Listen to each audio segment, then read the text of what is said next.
In today's episode, I'm joined by Wendy Peterman, and this is one of those conversations that goes way beyond a state agency. We talk about the reality of running a business, the power of relationships, and why the best agents aren't just great at property, they're great with people. Hope you enjoy the episode. If you're an estate agent listening to this, it's worth asking yourself this simple question. Is your current system genuinely helping you grow? Or is it just helping you manage the workload? Many agencies today are incredibly busy, but still finding the profits, efficiency, and headspace aren't improving at the same rate. iSpoke Digital have taken a different approach. Rather than building another standalone CRM system, they've created what they call a standalone AI operating system for estate agents, bringing prospecting, marketing, CRM, compliance, and even your website into one connected system. The focus is simple: improving revenue per employee and reducing unnecessary manual effort. If you're thinking about future-proofing your estate agency over the next few years, it's definitely worth exploring. You can book a demo at ispokedigital.co.uk. That's ispokedigital.co.uk.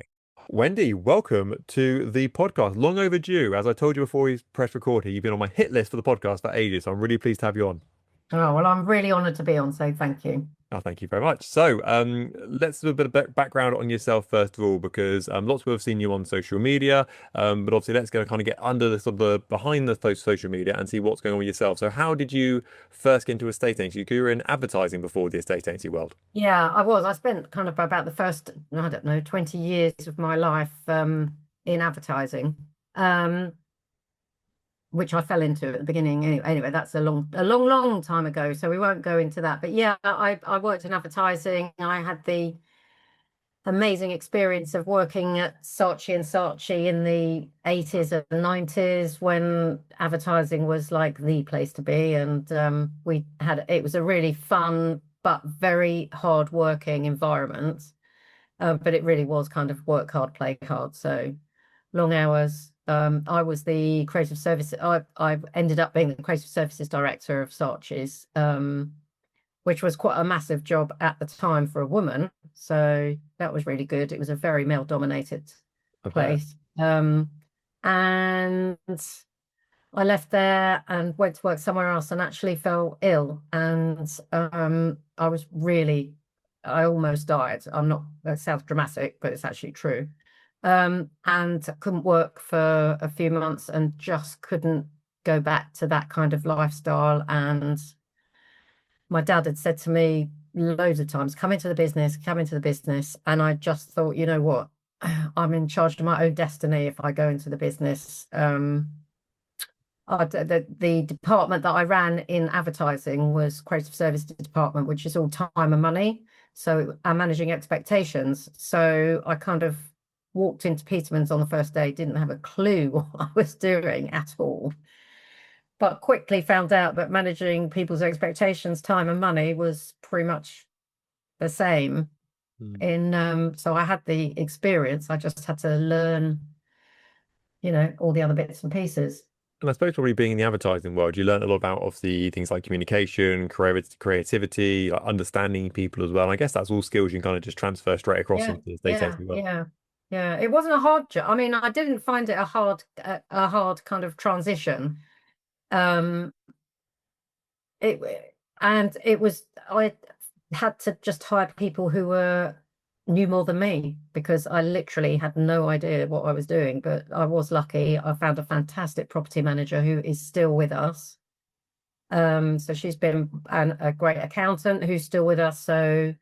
And there was an administrator who was actually there even before me. So all I had to do was find some really good negs and, a couple of other people that knew lots and change it. I rebranded it, obviously, background in advertising. Off we went.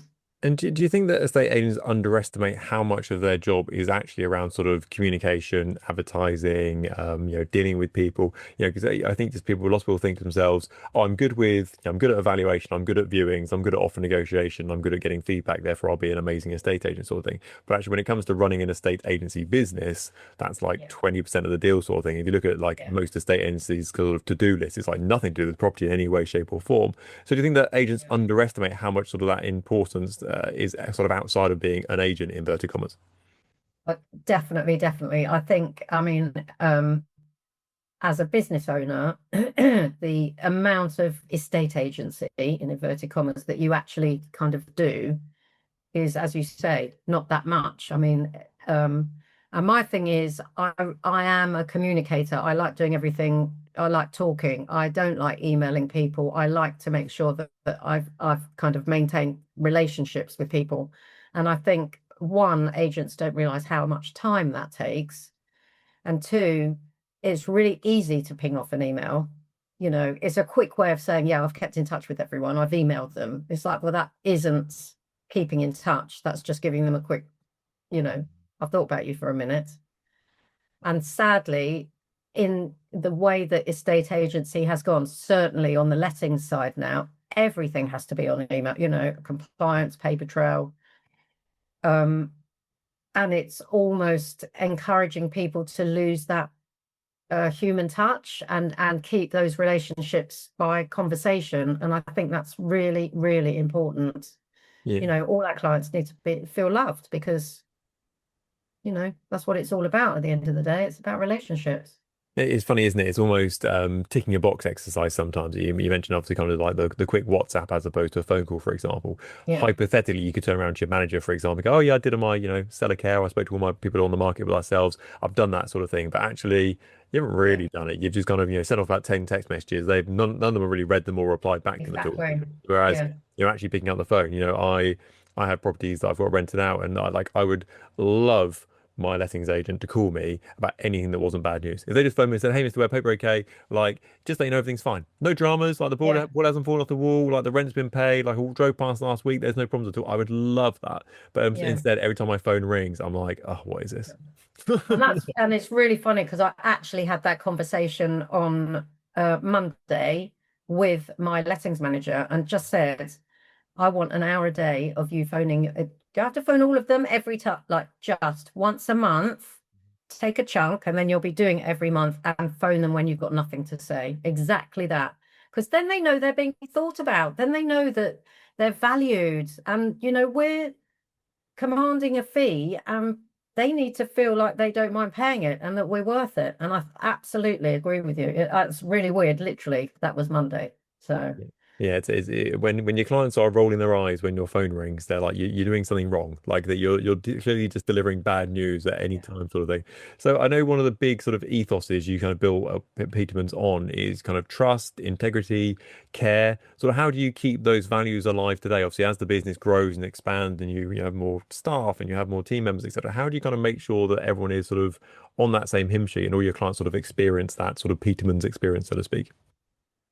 I think that comes from the people that we've employed. Like I say, for instance, with land, our property manager's been there. I've been there 25 years. She's been there 24. She knows all of our landlords. She knows their properties. Even if well, in the olden days, she used to go and inspect them. She doesn't now because we've got too many and she hasn't got the time.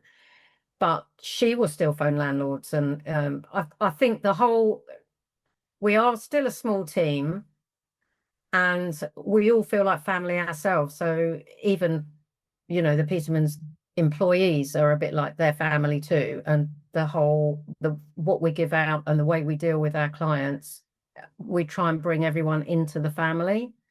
But I think because the people that work for us feel like their family, it just kind of comes out from them. But all of them have got the same, that is our culture. So all of them have got those same beliefs. So I will not tolerate lying. I won't tolerate people not telling me when things go wrong.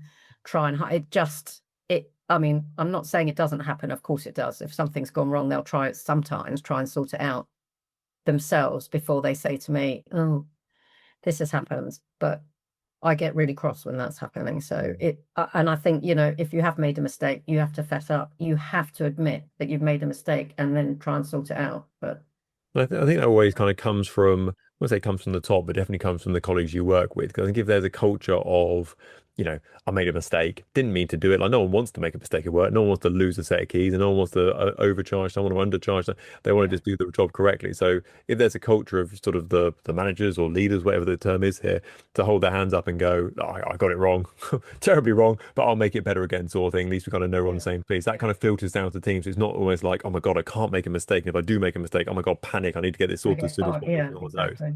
Yeah. And I think as well, it's the relief of knowing that if you share the problem, it's going to get solved without this massive blame. I mean, we don't have a blame culture. It's like, just say what the problem is and let's just sort it out. And then we'll look at why it happens and we'll make sure it doesn't happen again. I mean, keys are a classic, aren't they? Right, yeah. Yes, yeah. That is the 101. Yes, absolutely. Oh my God. So talk me through about so you've got a very key eye and a real interest in sort of interior design and presentation of properties. So how do you influence people when it comes to selling their property to kind of say this is the right route to go down? Because I'd imagine most people want to kind of do as minimum as possible when it comes to selling their property. If they can get away with not sort of doing up their house and changing furniture and whatever, they'll do it if they possibly can. So how do you kind of get over that sort of taking slightly the hard route, but to get to a better place? How does that kind of come through? Same thing, honesty, to be fair. I mean, there are houses that we'll go to, and I mean, and they're beautiful and they don't need anything doing. Quite often, vendors know, they might not want to know, but they do know that the house looks a bit tired or it's cluttered and I think you just have to be a bit subtle and say, look, these are things that I can suggest. They might not add value to the property, but they will certainly make it more saleable. If you did that, and then kind of go into the conversation that way and say they're not, and normally they're not massive things. I mean, sometimes people ask, and they'll say, we're thinking of changing the kitchen. Should we change the kitchen? And I always say, no, don't, unless it's literally falling apart or something. It's like, no, don't change the kitchen, because you could change it, spend 15 grand, and the people that come and buy it might not like it and they'll rip it out. And it won't add that much value to your house. So if you really feel strongly, let's look at changing the doors, or if it's a wooden worktop and it's moldy or whatever, we can look at maybe seeing what we could do with the worktop. But I think it's being a bit tactful, but raising it as an issue if you feel it is. Do you feel that agents fall in the trap sometimes of kind of trying to be the best friend rather than being the best estate agent? So instead of, being your best mate and be like, no, you're not. That outfit, I love that outfit. It's great. If you were kind of straight, you'd be like, actually, that outfit looks terrible. You shouldn't be wearing that. Whereas like, when you've got a property professional on board, they should be saying to you, look, you need to change this, and that is a bit dated, and you need to update this. Whereas like a best friend would kind of, well, a friend, not necessarily a best friend, would say to you, oh no, it's fine, don't worry about it, it's all okay, let's just get it on the market, sort of thing. So where do you think the lines between sort of, obviously you don't want to offend anybody, but at the same time you're there to be a property professional, not their best friend. So do you think agents kind of lean away from sort of the truth, everything but the truth, because Yeah, they I don't want to do. offend a homeowner? Yeah, I definitely do. And it is hard, because you don't want to. I mean, the last thing you want to do is, piss them off, and then they think, well, I'm not going with them, they're really rude, I'll just leave, I'll go with another agent. But I just think it's about the way that you say it. And it's a hard conversation to have. But yeah, it's just the way you frame it. But definitely, I think it's easier for agents not to say anything. I think it's very hard. If you're a professional estate agent, you're not going to go in and try and be someone's mates. That's just not what it's about. But that's actually also harder then to have those conversations. So I do think it's a trap that people fall in. They'll look at it and think, oh, that looks, I should, they'll come out and think, oh, I should have probably said something about that, but they might have been upset. Well, I didn't. Yeah, it's kind of, I guess it's That's kind of what that happens. short-term pain, long-term gain, isn't it? Yes, you have to have an awkward Yeah, conversation for three yeah, minutes and kind of go, well, you let yeah, your house smells of dog or cats or whatever it may be, and you probably, do with an air freshener or a new carpet sort of thing. It's either that or you drag things on for months and months and months to eventually you go, you need to do something about the smell. And they're like, well, why didn't you tell me that like 3 months ago when we first had the property on the yeah. market rather than Well, telling me today? I think some people will think, oh, you know what, I'll give it to them in the feedback. Maybe we don't need to say anything. It's a lovely property. We're going to get viewings on it. We'll say it when we've had viewers round that may have commented. But as I say, if you frame it properly and just say, look, I think that you definitely make your house more sellable if you did this or that. It's it's not insulting them. Well, some people might get insulted, but you know, We don't know about it. it's a really hard one. It definitely is a hard one. I mean, we've had some where people have just kind of gone, oh, well, I thought everything was fine. And you just say, look, it's a bit tired. You know, what about if you, quite often it's things like the garden, things like the front garden. So you can kind of talk about that by coming again saying, do you realize that a buyer basically makes their decision on whether they love or hate a property before they've even set foot in your house? They literally decide on the path walking to your house, and it takes them about 4 seconds. I You need to mean, make that whole thing really look nice so they want to come in, and then you've already won them over. It's I'm that getting, kind of. I'm getting flashbacks of my grandmother's house, who had the thickest, reddest, swirliest carpet you can ever imagine, which must have been 30 years old. And every time I ever go and see her, she'd tell me how nice her carpet was, and I was like, oh, like it really is. Like if you drop anything, it's lost forever, sort of thing.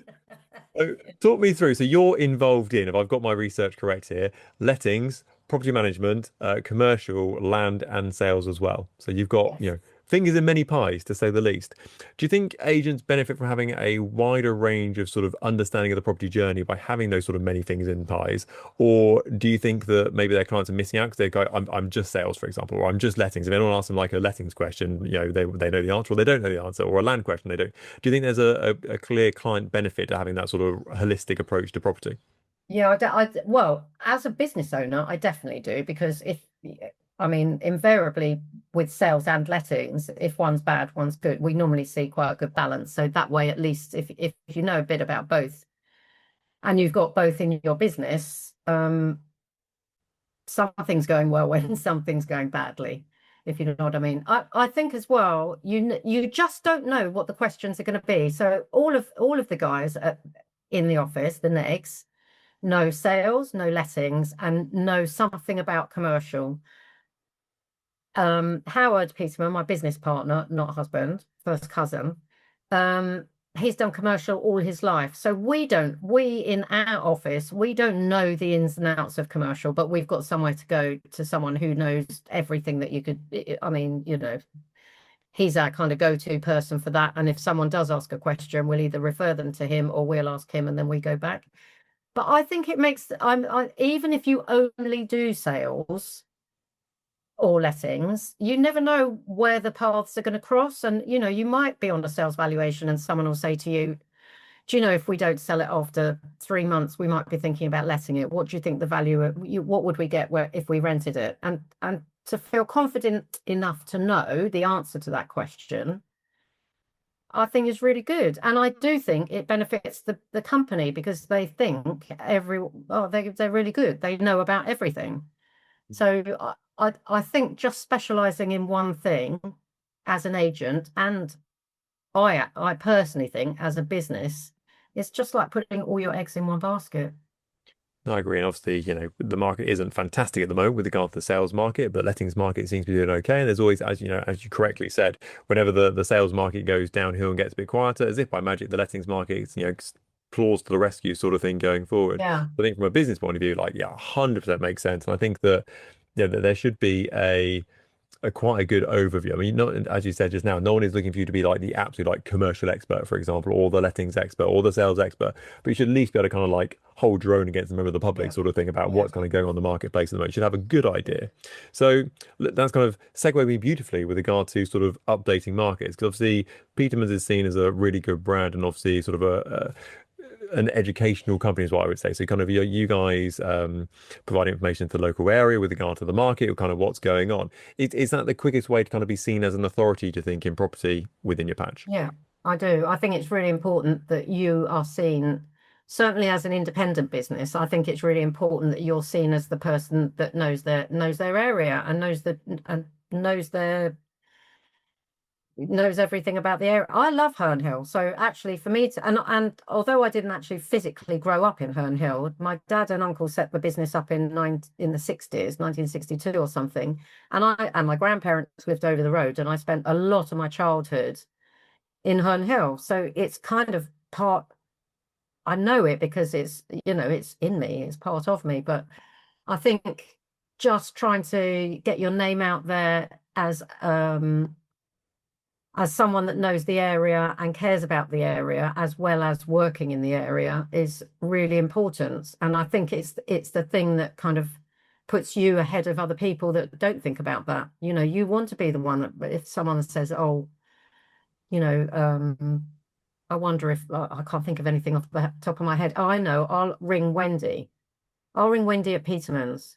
That's like, you know, that's you've done your job if that happens. So I suppose this is kind of what I suppose Chris Watkins would say is sort of being the digital mayor of the town, sort of being that person that people go, right, who knows something about renting out my property? Oh, Wendy probably knows the person about renting it. Who knows something about, you know, commercial? Oh, Wendy's probably the person who knows commercial stuff. So if you're an agent listening to this and you're sort of were brand new or you were kind of starting from a scratch, where would you sort of start off with regard to sort of building that sort of digital mayorship, should we say, to get your name out there? I would join some local Facebook groups, really key, and actually and post quite regularly.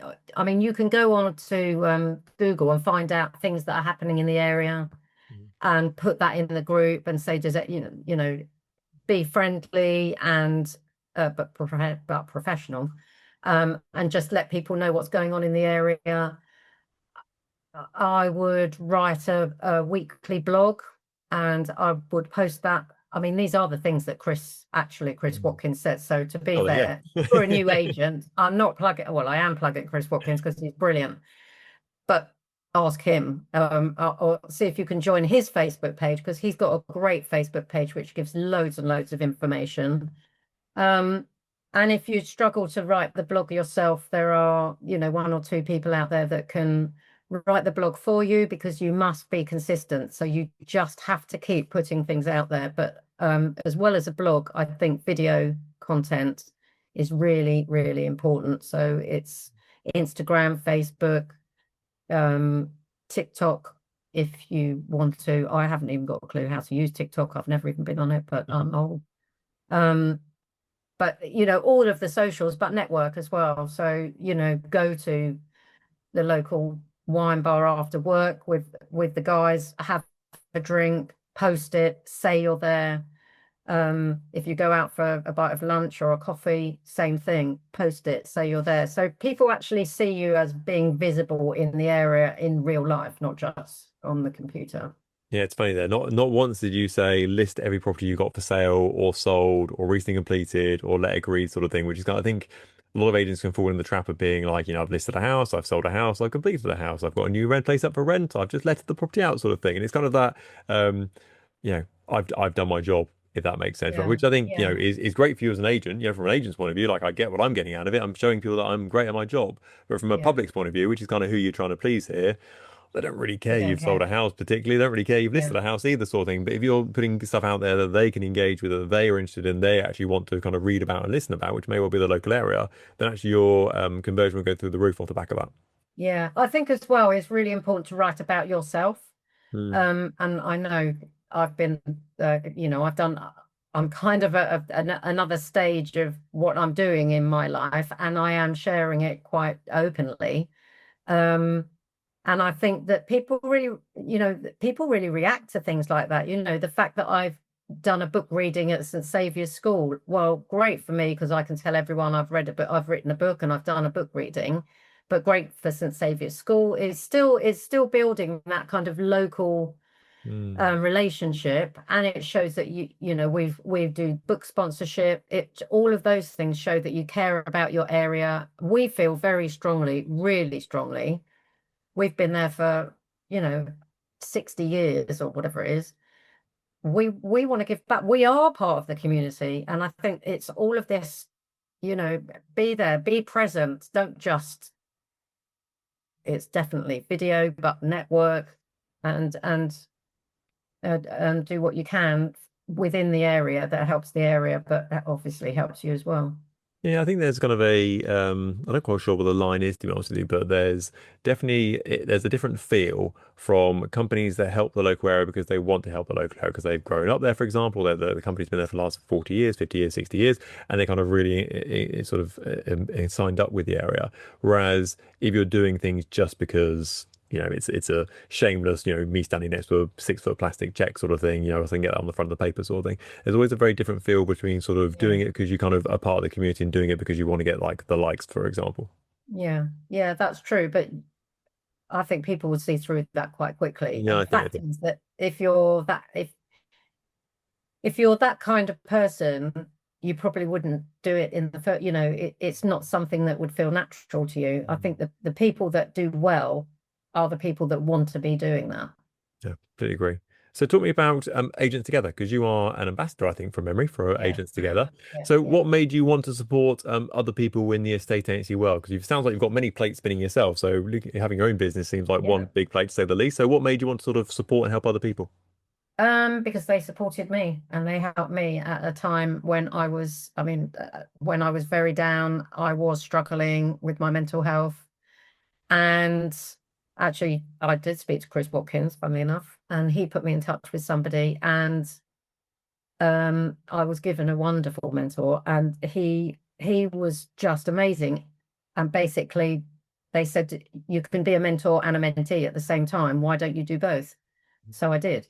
Um, and that kind of has led me. That has been a life changer for me. I love being able to help people, especially in our industry. I've been doing it for however long, many, many years. And it's nice to be able to share the experiences, and I learn from it as well. You always learn something. Every single mentee that I've had, I've learned something, because invariably they're younger than me and they see things differently and we talk things through. The lovely thing is you get to stay in touch with them. You only mentor for 6 months, but if if you want to keep in touch, and I always do with all of the people that I've mentored, you grow a network of lovely people that can always call on you for help. But the beginning of it was me calling for help myself. And yeah, thank God I did. It's the best thing I ever did. What are some of the common challenges you find with people you're sort of mentoring? What are some of the challenges they come up against you're sort of finding a sort of a regular theme at all, or is it completely different every time? It's totally different every time. I think depending on what the challenge is for the mentee will depend on who, Kerry, who is the matcher at Agents Together, is very, very careful about who she puts with who. So she knows all her mentors. She knows all the strengths and weaknesses of all the different people. So, I kind of mentor people. Well, I've had loads of different things actually. Some people talk about how to build their confidence. Some people have got issues about um, not making their numbers, KPIs, how to ask for a pay rise. Um, the only thing I say, don't ask me to do because it's not my thing, is things like, helping people draw up a business plan, because it's just Mm. not, I don't think that's part of my role. But anything else, look, I'll always help. And if I can't, then that's the other thing, is we always help up to a point. If we feel there's other issues, then we know where to signpost people too. But that basically, the beginning of all of that is what led me down the route of actually starting to do my qualification in counselling, which I've just finished. Hooray. Oh, So congratulations. thank you. Well, only the first bit, and I start the next one in September, but that's I find it incredibly rewarding being able to help people within the business and, hopefully out of the business at some point. I think a lot of agents out there kind of feel a bit of a pressure, should we say, to kind of like always be on. And obviously, you've been there, done that, got the t-shirt. You're running the teams, you've got different departments, so like you've got a big on switch effectively with regard to your business. How do agents best sort of manage themselves and their business without sort of burning themselves out or whatever it may be going forward? How have you kind of found it sort of manage your time and your efforts without sort of going completely crackers? Well, I think I did go completely crackers, which is probably why I ended up going to Agents Together. So if you do feel you're like that, go there. And by the way, it's totally confidential. So if your boss tells you that it might be a good idea to go and talk to Agents Together, it is still confidential.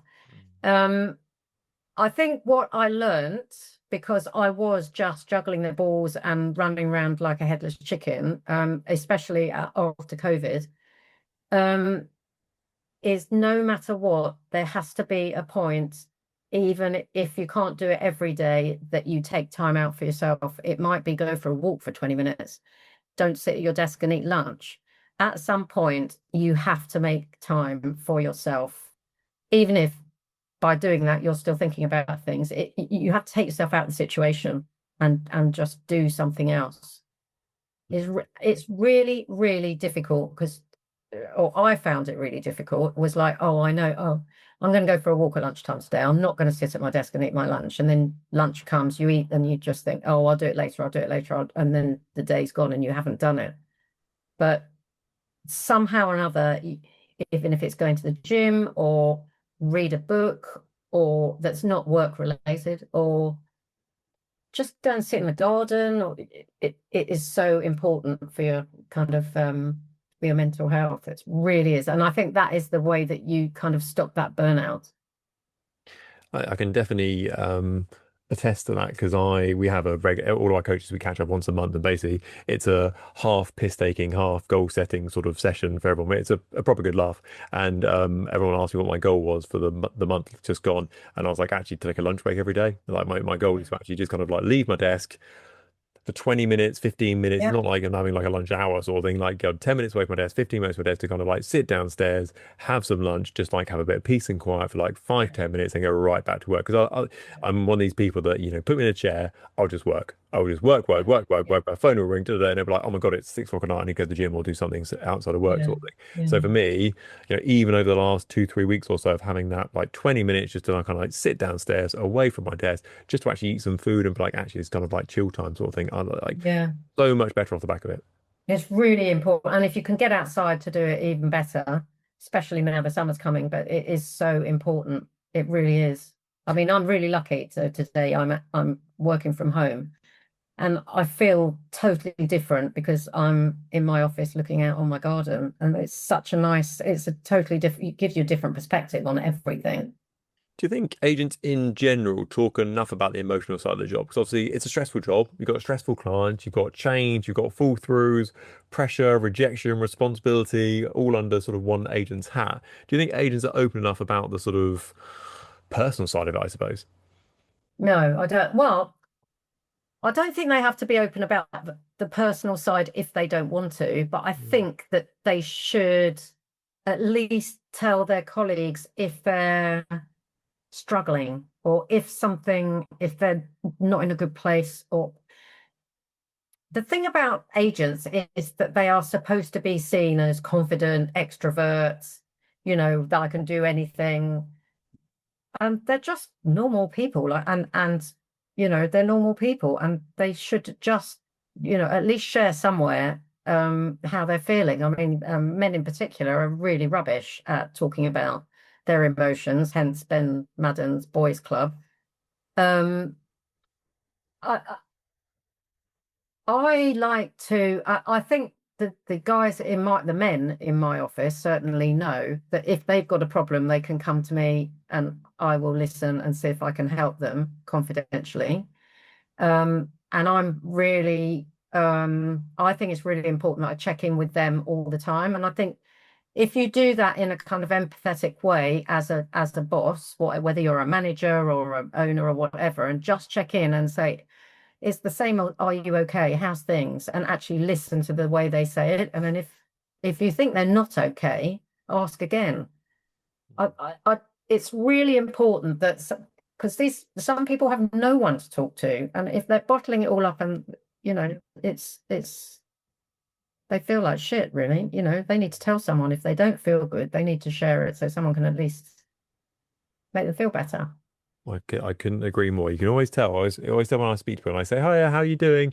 And if there's more than a quarter second delay between them saying, "Yeah, I'm all right, thank you very much. How are you?" It's always like, "Hi, you okay?" And they're like, yeah, I'm fine. I'm like, well, that was a little bit too long a delay. I was Yeah. like, there's an issue there. What's going on? What's happening? Sort of thing. So there are certain things you can pick up on, but I do 100% agree that, and I will throw guys under the bus for this one because I think I can.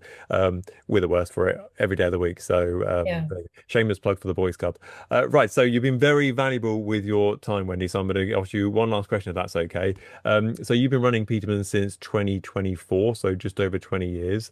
And obviously it was running from 1960 something before then as well. So it's around 2004. Yes, it's 2004. yeah, so it's been running for a very long time to say the least. What are the biggest lessons, and someone who wanted to have a long-term growth in the same way you've had in your business, what are the biggest lessons you'd kind of pass across them? Wow, that's a good question. Listen, that's the biggest thing. Listen to everyone around you. If you are new to this business and you want to make a huge career of it, go to networking things, go to things like the Property Mark One conference, meet people who've been doing it for a long time and ask them questions and listen. I think that is absolutely key. If you're new to the business and you're looking to hire people, as I did, hire people that are better than you, hire people that know more than you. Because if you surround yourself with great people, you will end up with a successful business. If you're paranoid and you don't want anyone to look any better than you won't get very far. I love that. What a brilliant way to end the podcast. Wendy, thank you so much for coming today. It's an absolute pleasure. No, thank you.